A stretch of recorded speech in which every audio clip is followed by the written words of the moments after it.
जल से लेकर थल तक,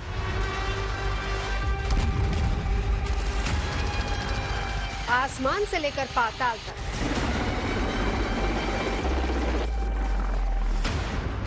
जहां भी दुश्मन ने सर उठाने की कोशिश की, दुश्मनों के लिए घातक बने भारत के महाअस्त्र।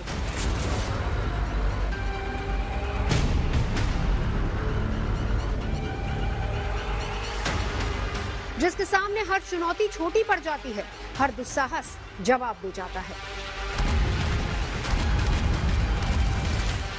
दुश्मनों ने जब जब भारत को आंखें दिखाने की कोशिश की, तब तब हिंद के रणबांकुरों ने उनका मुंहतोड़ जवाब दिया।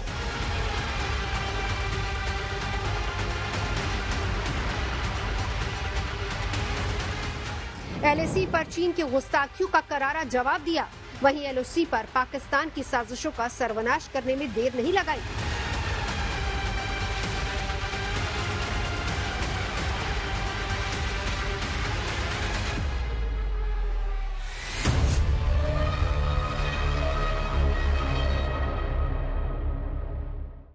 भारतीय सेना ने हमेशा अपने अदम्य साहस, ताकत और बेमिसाल हथियारों से दुश्मन को मुंहतोड़ जवाब दिया है। आज रण क्षेत्र में आतंक के दशानन का नाश करने वाले उन 10 बेमिसाल हथियारों की बात करेंगे, जो जल, थल और नभ में भारत की ताकत को न सिर्फ बढ़ाते हैं, बल्कि हमेशा एक्टिव मोड पर रहते हैं।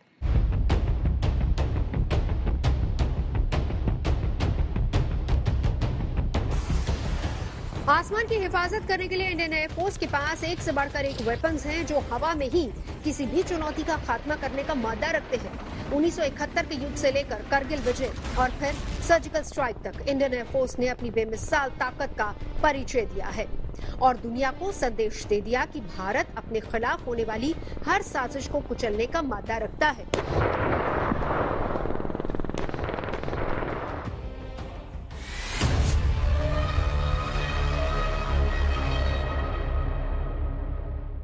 बुराई पर हमेशा अच्छाई की जीत होती है। भगवान राम ने रावण को मारकर यही संदेश दिया और हमारी सेना भी आतंकवाद के खिलाफ और आतंकियों के खिलाफ इसी संदेश को देती आ रही है। हिंदुस्तान की आसमानी सरहद की हिफाजत के लिए फाइटर जेट राफेल ने मोर्चा संभाल रखा है। राफेल के पास इतनी ताकत है कि वो बिना सरहद लांघे ही आतंक के कोचिंग सेंटर को खाक में मिला सकता है।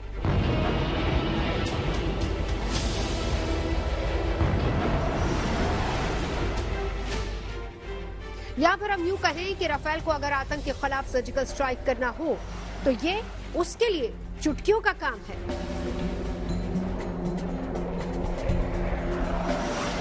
राफेल में स्कैल्प और मेटियोर मिसाइलें लगी हैं, जो इसे विध्वंसक ताकत देती हैं। स्कैल्प मिसाइल से 300 किलोमीटर दूर तक निशाना लगाया जा सकता है। स्कैल्प रात और दिन दोनों समय में काम करने में सक्षम है। आईएनएस और जीपीएस से लैस आधुनिक नेविगेशन सिस्टम स्कैल्प मिसाइल को अचूक बनाती है। स्कैल्प मिसाइल पारंपरिक वॉरहेड ले जाने में भी सक्षम है और इसे जमीन के अंदर और बुनियादी ढांचे पर हमला करने के लिए तैयार किया गया है। जमीन के अंदर बने बंकरों को स्कैल्प तबाह कर सकती है।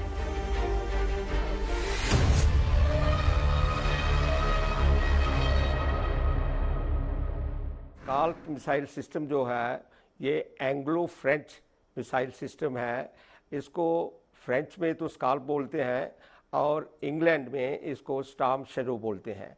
अभी इसका रेंज तकरीबन 400 किलोमीटर का है और इसका पेलोड भी 400 किलोग्राम है। इसका रोल बेसिक जो है वो डीप स्ट्राइक और एयर डोमिनेंस के लिए किया जाता है। वहीं हवा से हवा में मार करने वाली दुनिया की सबसे आधुनिक मिसाइल मेटियोर राफेल को बेहद ताकतवर बनाती है, क्योंकि मेटियोर अपनी श्रेणी में सर्वश्रेष्ठ है। इसका कोई जोड़ नहीं, इसका कोई तोड़ नहीं। राफेल विमान में लगाई जाने वाली मेटियोर मिसाइल की रेंज 150 किलोमीटर है। 190 किलोग्राम वजनी मेटियोर मिसाइल हर मौसम में वार करने में सक्षम है। रैमजेट इंजन मेटियोर को बेहद ताकत देता है। मेटियोर के वॉरहेड में अलग अलग लगे विस्फोटक इसे और घातक बनाते हैं।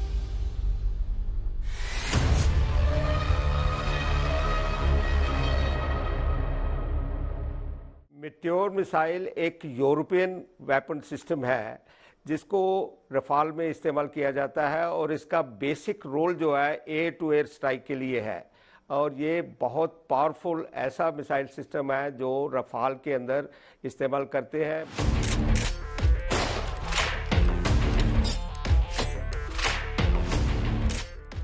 राफेल महज 1 मिनट में 36,000 फीट से लेकर 60,000 फीट की ऊंचाई तक जा सकता है, लिहाजा मैदान जंग में इसके शूट डाउन होने का खतरा बेहद कम है।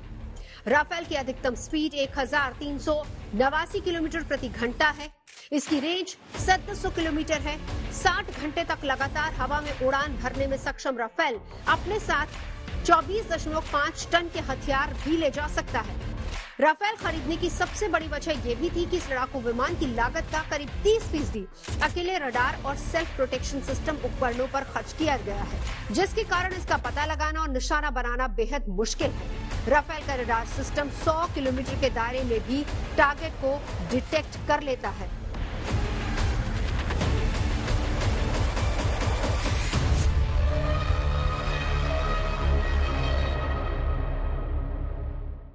एक लड़ाकू विमान की सबसे बड़ी ताकत है हवा में उसका फुर्तीला होना। दूसरी बात, अच्छी तकनीक और हथियारों से लैस लड़ाकू विमान उसकी ताकत को और ज्यादा बढ़ाता है।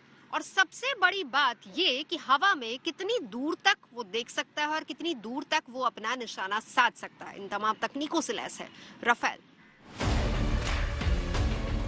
राफेल के साथ साथ वायुसेना के बेड़े में मिराज 2000 फाइटर जेट्स भी मौजूद हैं। मिराज फाइटर जेट भारतीय वायुसेना के लिए कितना खास है, इसका अंदाजा इसी बात से लगाया जा सकता है कि बालाकोट एयर स्ट्राइक में भी इसी विमान का इस्तेमाल किया गया था। सरकारी दावे के मुताबिक मिराज 2000 ने आतंकी ठिकानों पर करीब 1000 किलो के बम गिराए, जिसमें तकरीबन 300 आतंकी मारे गए। पाकिस्तान को भारत की इस कार्रवाई की भनक तक नहीं लगी।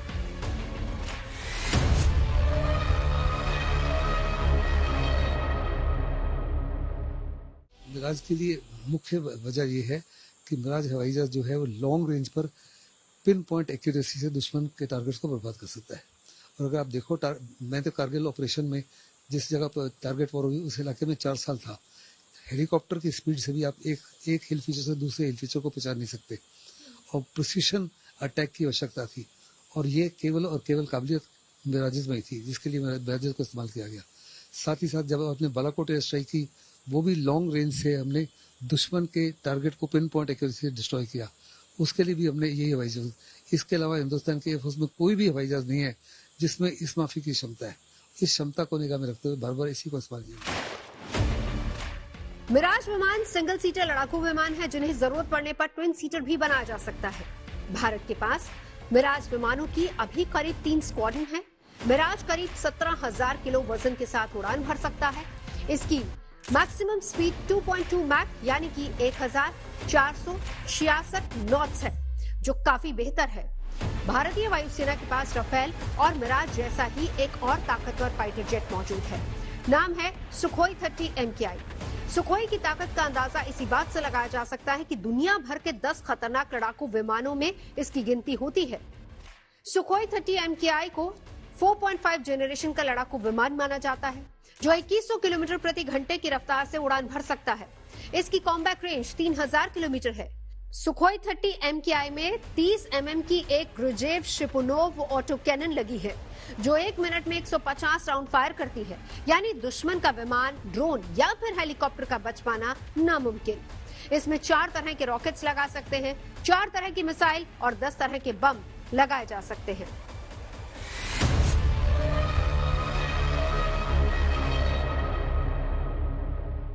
ये SU-30 Mark 1 जो है और ये स्पेसिफिकली रशिया से ट्रांसफर टेक्नोलॉजी के माध्यम से बनाया गया, जिसमें इंडिया स्पेसिफिक फीचर्स लगाए गए हैं। SU-30 हवाई जहाज जो है चाइना में भी है, लेकिन हमारा SU-30 उससे बहुत सुपीरियर है। बिकॉज जैसे हमने राफेल खरीदा है तो बहुत इंडिया स्पेसिफिक फीचर्स लगाए गए हैं, इसमें भी इंडिया स्पेसिफिक फीचर्स लगाए गए हैं। दूसरा, ये ऐसा हवाई जहाज है जो हर प्रकार का, जो हमारा इंडिजिनस बनाई है, हमने मिसाइलें बनाई है, अस्त्रा मिसाइल बनाई है, फिर जो ब्रह्मोस मिसाइल है, इन तमाम मिसाइलों को ले जा सकता है, जो बाकी हवाई जहाज आसानी से नहीं ले जा सकते। तीसरा, ये हमारा अपना हिंदुस्तान का बना हुआ लड़ाका है, जिसको मेंटेन करना, सस्टेन करना, स्पेयर पार्ट्स मैनेजमेंट वगैरह बहुत आसान है बनस्पत दूसरे हवाई जहाजों से।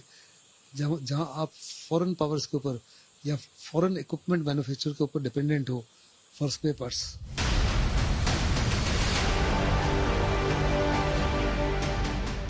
भारत ने साल 2000 में रूस से सुखोई की डील की और साल 2002 में भारत को पहला सुखोई फाइटर जेट मिला। तब से लगातार इसके अपग्रेडेशन पे काम किया जा रहा है।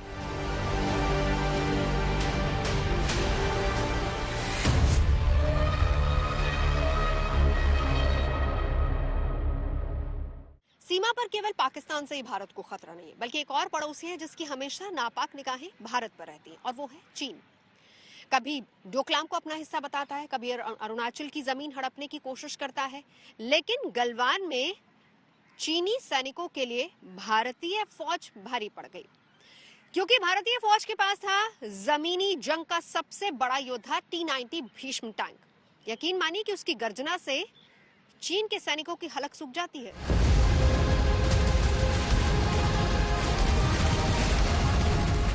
दुनिया के बेहतरीन टैंकों में T-90 भीष्म का नाम भी शामिल है। भीष्म का प्राइमरी वेपन है 125 mm की कैनन, जो अलग अलग तरह के गोले दागने में सक्षम है, जिसमें मिसाइल दागने की क्षमता इसे और खास बनाती है। बंजर रेगिस्तान में जहां सड़क का नामोनिशान तक नहीं होता, वहां भी T-90 तूफानी रफ्तार से दौड़ता है।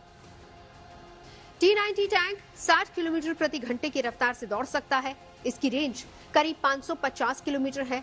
ये 6 से 8 किलोमीटर दूर तक टारगेट को तबाह करने की ताकत रखता है। T-90 भीष्म टैंक रात के अंधेरे में भी हमला करने में सक्षम है, जिससे पंगा लेना चीन और पाकिस्तान के बस की बात नहीं। T-90 Bhishma 125 mm smooth bore gun से लैस है। ये 1 मिनट में 7 राउंड फायर करने की ताकत रखता है। थर्मल इमेजर की मदद से अंधेरे में हमला करने में सक्षम है T-90। Laser guided INVR missile system से भी लैस है T-90। परमाणु हमले के बचाव की क्षमता भी है T-90 टैंक में।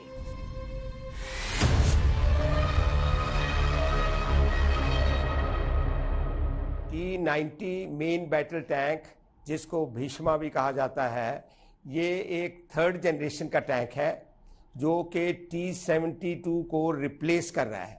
इसका रेंज तकरीबन 5 किलोमीटर तक है और ये पानी के अंदर भी 5 मीटर तक जाके इसको तैयार किया जा सकता है कि उसके अंदर भी जा सके। इसके अंदर 120 मिलीमीटर जो है ये स्मूथ बोर गन है। गन या राइफल्ड होती है या स्मूथ बोर होती है, तो ये एक्यूरेसी को ध्यान करते हुए इसमें स्मूथ बोर गन लगाई गई है। और इसका इंजन जो है वो इस तरह का है कि इसकी पावर टू वेट रेशो काफ़ी हाई है। तो ये एक बढ़िया टैंक है और पूरी दुनिया में ये टैंक माना जाता है कि एक अच्छा टैंक है जो भारत के पास है। और आवड़ी में हम इसको मैन्युफैक्चर भी कर रहे हैं रशिया के साथ मिलके। ये T-54, T-55, T-64, T-72 वाली जो सीरीज है, उन टैंकों के साथ ये आके T-90 टैंक जो है बना, जैसे चाइना के पास T-99 टैंक भी है।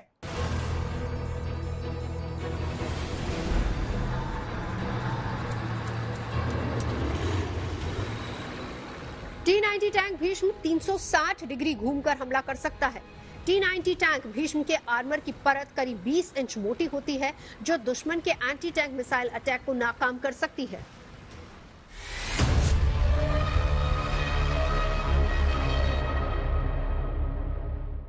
हथियारों में आत्मनिर्भर भारत और स्वदेशी की शान रखने वाला और दुश्मन के दांत खट्टे करने वाला भारत का एक और योद्धा है, जिसका नाम है अर्जुन टैंक। अर्जुन टैंक भारतीय सेना की वो ताकत है कि अगर वो जंग के मैदान में उतर जाए तो जंग का रुख मोड़ सकता है।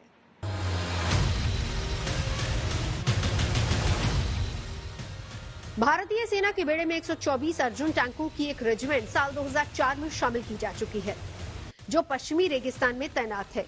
अर्जुन टैंक अगर आग उगलने लगे तो जमीन से आसमान तक दुश्मन 3-4 किलोमीटर तक फटकने का साहस तक नहीं करेगा। 3rd जनरेशन के अर्जुन टैंक में 120 mm की बंदूक लगी है। इसके दोनों वर्जन 1 मिनट में 6 से 8 राउंड फायर करने की ताकत रखते हैं। अर्जुन MK-1A टैंक की स्पीड करीब 70 किलोमीटर प्रति घंटा है और रेंज 450 किलोमीटर। अर्जुन टैंक में लगा ट्रांसमिशन सिस्टम पहले से ज्यादा बेहतर है। ये ग्रेनेड और मिसाइलों के हमले को ज्यादा मजबूती से झेल सकता है। रासायनिक हमले से बचने के लिए इसमें खास सेंसर लगाए गए हैं। इसका कंचन मॉड्यूलर कंपोजिटर आर्मर इसे एंटी टैंक हथियार से चारों तरफ सुरक्षा देता है।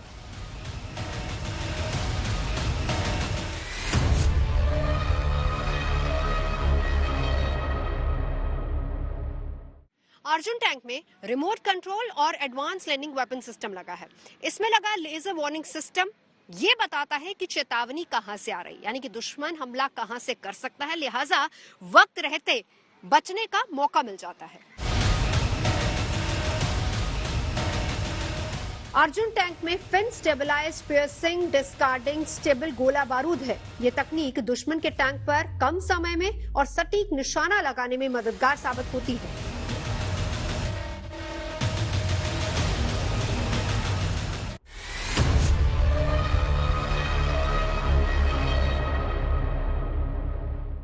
भारत की इन्फेंट्री ब्रिगेड में Pinaka multi barrel rocket launcher भी शामिल है।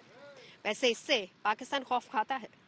आपको बताएं कि 1999 में करगिल युद्ध के दौरान पिनाका मार्क 1 ने ही पाकिस्तानी बंकरों को तबाह किया था। यानी अगर पिनाका युद्ध के मैदान में उतर जाए तो दुश्मन के बंकरों को तबाह कर सकती है।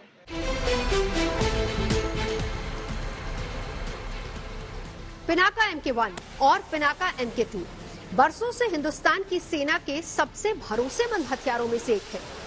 इनसे दागे जाने वाले रॉकेट पर क्लस्टर बम, एंटी टैंक बम और बारूदी सुरंग उड़ाने वाले हथियार भी लगाए जा सकते हैं।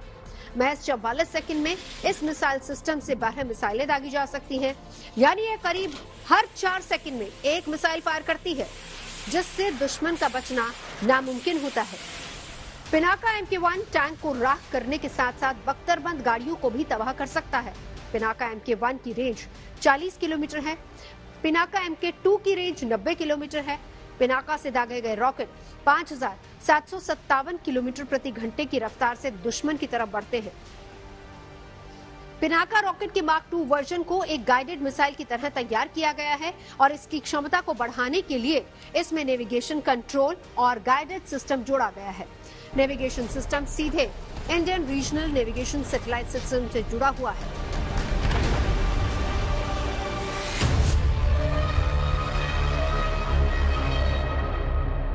पिनाका का इनिशियल वर्जन 30 से 60 किलोमीटर तक की रेंज लेके चल रहा था, लेकिन उसके बाद इसके ऊपर DRDO ने काम किया और DRDO ने इसको एक तरीके से गाइडेड मिसाइल सिस्टम के बेस के ऊपर इसकी रेंज को भी बढ़ाया और इसकी एक्यूरेसी को भी बढ़ाया। यानी आज जो मार्क 2 पिनाका का सिस्टम है, उसके जितने भी हमारे रॉकेट्स हैं वो एक तरीके से गाइडेड मिसाइल की तरह काम करते हैं। GPS सिस्टम से उनको गाइड किया जाता है, इनिशियल नेविगेशन से उनको गाइड किया जाता है और एक स्पेशल रडार जो कि पिनाका के साथ में लगाया गया है वो उसको बहुत एक्यूरेसी देता है। लिहाजा पिनाका मार्क 2 एक तरीके से गाइडेड मिसाइल्स ही हैं एक रॉकेट सिस्टम के अंदर।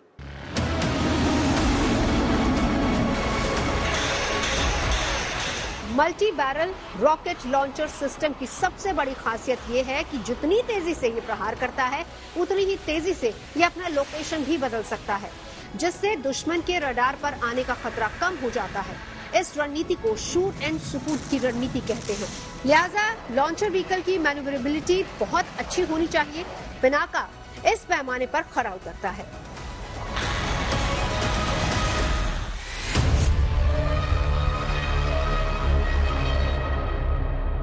ट्रेडिशनल आर्टिलरी बेसिकली व्हील्स पे तो होती थी, लेकिन उसको टो किया जाता था ट्रक्स के द्वारा या बाकी गाड़ियों के द्वारा। वो अपने आप एक पोजीशन पर जब डिप्लॉय हो जाती थी ये तोपें तो अपने आप हिल नहीं सकती थी। फिर धीरे धीरे करके आर्टिलरी में चेंज आया और इन तोपों को मैन्यूरेबल बना दिया गया, यानी ये अपने आप अपनी जगह से 200 मीटर 400 मीटर तक चल के जा सकती हैं या 1 किलोमीटर तक जा सकती हैं, शिफ्ट कर सकती हैं और फिर दुश्मन पे फायर कर सकती हैं। एक जगह से फायर करके और फिर अपनी पोजीशन पे खुद जब एक गन दूसरी पोजीशन पे हिल जाती है उसको आप शूट एंड स्कूट सिस्टम बोलते हैं, यानी शूट किया और वहां से खिसक लिए। क्योंकि अगर आप एक ही जगह खड़े होकर दुश्मन पे फायर करेंगे तो दुश्मन आपकी पोजीशन को कैच कर लेगा और फिर दुश्मन की आर्टिलरी या एयरफोर्स आपके ऊपर अटैक करेगी। भारत के पास एक ऐसा ब्रह्मास्त्र है जिसकी काट ना तो पाकिस्तान के पास है और ना ही चीन के पास है, और इस ब्रह्मास्त्र का नाम है ब्रह्मोस। ब्रह्मोस दुनिया की सबसे ताकतवर सुपरसोनिक क्रूज मिसाइल है जो ट्राइड ताकत से लैस है।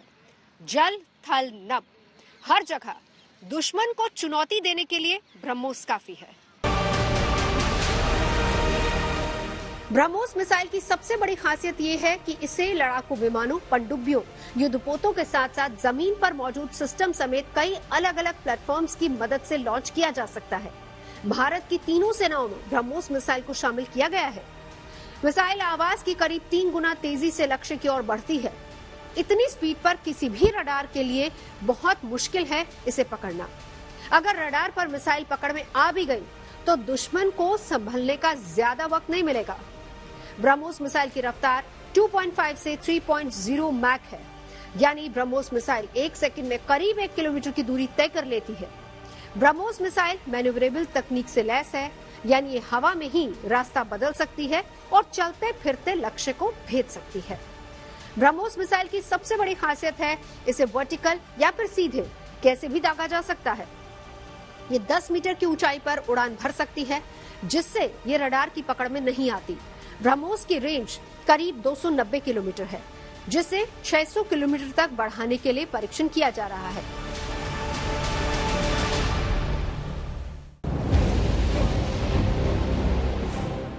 भारत के पास अग्नि सीरीज की बैलिस्टिक मिसाइलें भी हैं, जो अलग अलग रेंज और ताकत की हैं। अग्नि 5 की जद में तो चीन और पाकिस्तान का चप्पा चप्पा है। देश की सबसे ताकतवर मिसाइल अग्नि 5 भारत की लंबी दूरी की सतह से सतह पर मार करने वाली बैलिस्टिक मिसाइल है, जो 5000 किलोमीटर दूर दुश्मन के ठिकानों को तबाह करने की ताकत रखती है। परमाणु हथियार ले जाने में सक्षम अग्नि 5 1500 किलो के हथियार अपने साथ ले जा सकती है। कुछ रिपोर्ट्स में तो यहां तक दावा किया जाता है कि अग्नि 5 8000 किलोमीटर दूर तक हमला करने में सक्षम है। अग्नि 5 भारत की पहली और एकमात्र कॉन्टिनेंटल बैलिस्टिक मिसाइल है, जिसे डीआरडीओ यानी रक्षा अनुसंधान एवं विकास संगठन ने बनाया है। आईसीबीएम अग्नि 5 29,000 किलोमीटर प्रति घंटे की रफ्तार से हमला करने में सक्षम है। 1.5 टन तक न्यूक्लियर हथियार ले जाने में सक्षम अग्नि 5 एक साथ कई हथियारों को ले जाने की ताकत रखती है। MIRV यानी multiple independently targetable re entry vehicle से भी लैस है, यानी एक साथ कई टारगेट्स के लिए लॉन्च की जा सकती है।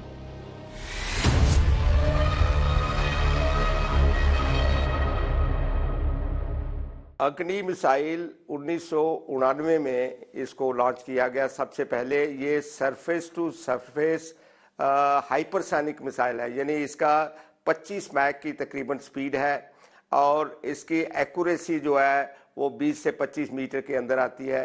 ये इसके कई वर्जन है, अग्नि 1, 2, 3, 4, 5, अभी तो अग्नि 6 भी डेवलप हो रहा है और अग्नि 6 की माना जाता है कि ये एक ICBM है, इंटरकॉन्टिनेंटल बैलिस्टिक मिसाइल, और ये तकरीबन 12,000 किलोमीटर तक मार कर सकती है। सो ये अग्नि एक बहुत ही बढ़िया भारत के पास ऐसा मिसाइल सिस्टम है कि जिसका दुनिया को काफी खौफ है। अग्नि 5 मिसाइल का इस्तेमाल भी बेहद आसान है। इसे सड़क और रेल प्लेटफॉर्म से भी छोड़ा जा सकता है। लॉन्चिंग सिस्टम में कनेक्टर तकनीक के इस्तेमाल की वजह से मिसाइल को कहीं भी आसानी से देश के किसी भी कोने में तैनात किया जा सकता है।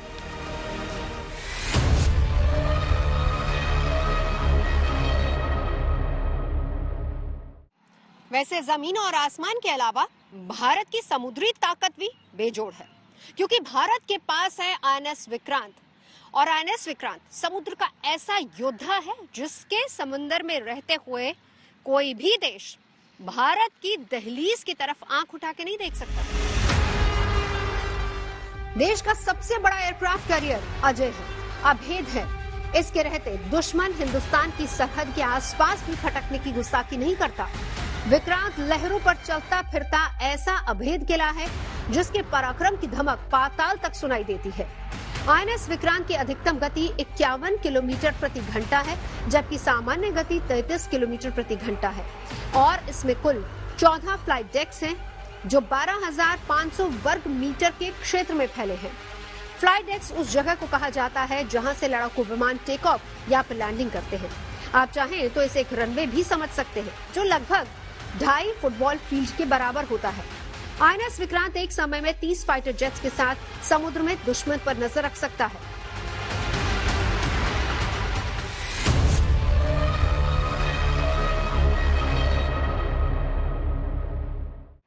आईएनएस विक्रांत क्योंकि आकार में बहुत बड़ा है, इसीलिए समंदर में इसे छिपा पाना बहुत मुश्किल होता है और इसीलिए इसमें मीडियम रेंज की कुल 32 मिसाइलें लगाई गई हैं जो सरफेस टू एयर वार करने में सक्षम है। साथ ही साथ AK-630 गन से भी ये लैस है। इसके अलावा इसमें एंटी नेवल डिकॉय सिस्टम भी लगा है जो कि इसकी तरफ आने वाली किसी भी मिसाइल को डायवर्ट कर सकता है ताकि ये खुद को दुश्मन के हमले से बचा सके।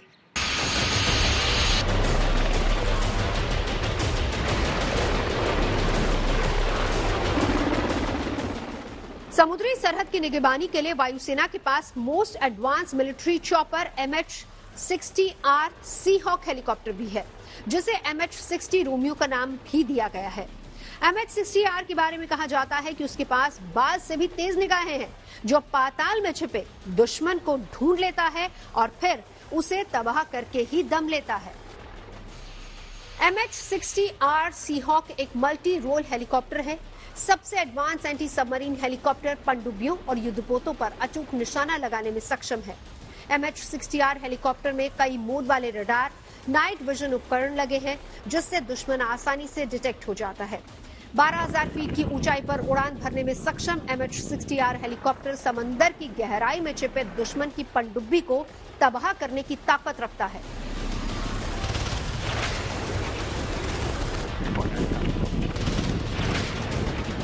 MH-60R हेलीकॉप्टर में हवा से दुश्मन का मुकाबला करने के लिए 4 से 8 AGM-114 हेलफायर मिसाइल लगाया जा सकता है। साथ ही समंदर में छिपी सबमरीन को तबाह करने के लिए MK-54 टॉर्पीडो अटैच हो सकते हैं।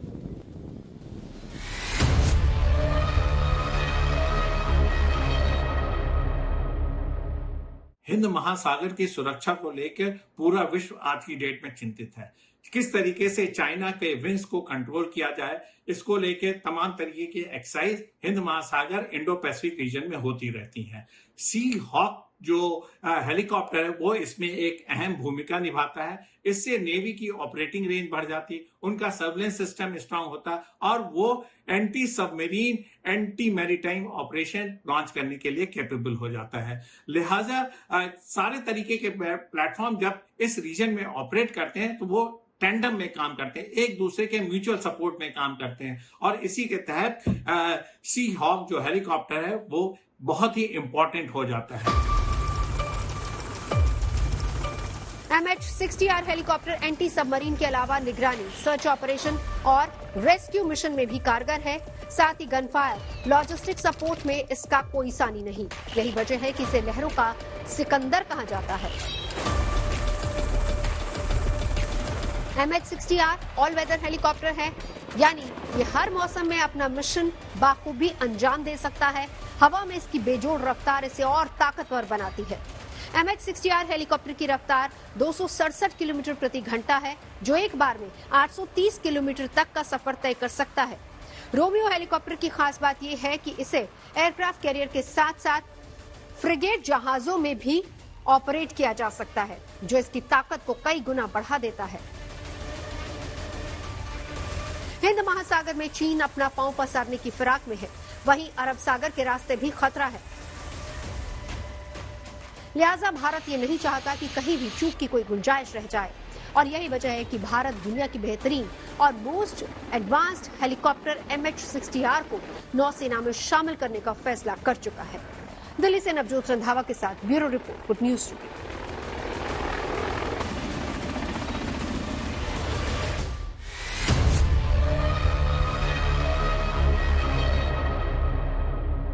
रण क्षेत्र में अभी के लिए बस इतना ही। देश और दुनिया की तमाम अच्छी खबरों के लिए आप देखते रहिए गुड न्यूज टुडे।